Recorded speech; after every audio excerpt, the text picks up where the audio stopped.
So when I started working with Westside, what I loved is that they understood my need of talking about issues that can really not just say empower women, but give them tools to understand what really limits them. To have a real voice rather than, because I've been on the other side of the glam side where I've represented a perfection that put pressure on young women and all kinds of women and men. And I feel today I got on the other side, which is I wanted to be there for them and tell them, you know what, it's okay to not be perfect. And that's where Limitless was born. And that's where the podcast came about, where we got on really empowering and strong women to talk about their journeys, to give people an insight in as to what are the stories that go behind getting that confidence out, rather than just saying, hey, I'm confident.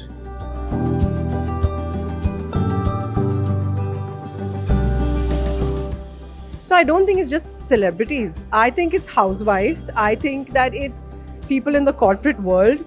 Anywhere you go, there is a certain representation in society which has been passed down by generations. But first of all, women are not supposed to age.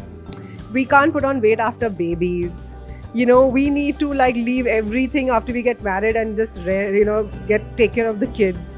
I think that whole thing needs to change. All those pressures, talking about equal parenting, talking about women's mental health, which is really a lot to do with pressures of aging or looking a certain way. I mean, we don't do that to our guys, do we? Which is what I always say. So this is the reason why I touch upon these topics, because it's time that we start doing it.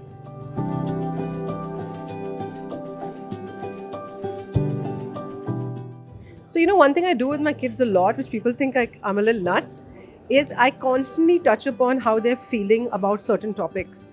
So for example, if there's an anxiety, I don't throw it below the carpet. I talk about it. If there's something, every day I explain to them that their feelings on how they perceive themselves or the pressures that they go through, it's more important to me than their studies.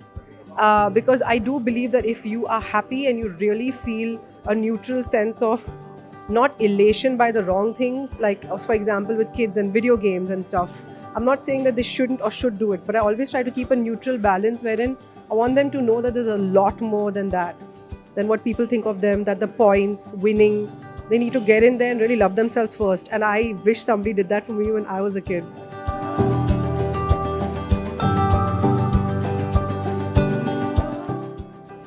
I think mental health for me is a very big topic. I touch upon it almost every day with everybody around me. Every day I feel I'm a work in progress. I do not at all on social media say I'm confident every day without reason.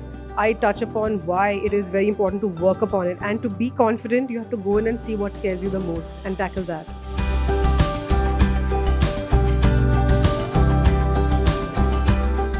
So why I love Westside is because they actually are listening to their customers and the customers' voices.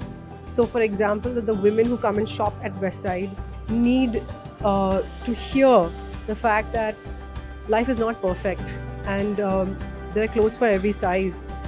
These are inclusivity, talking about body image. Brands need to touch upon this, and that's what they're doing. They are being inclusive, and that was my voice and that's Westside's voice, and that's why today I'm so happy with this collaboration, because it's something that I really feel was necessary.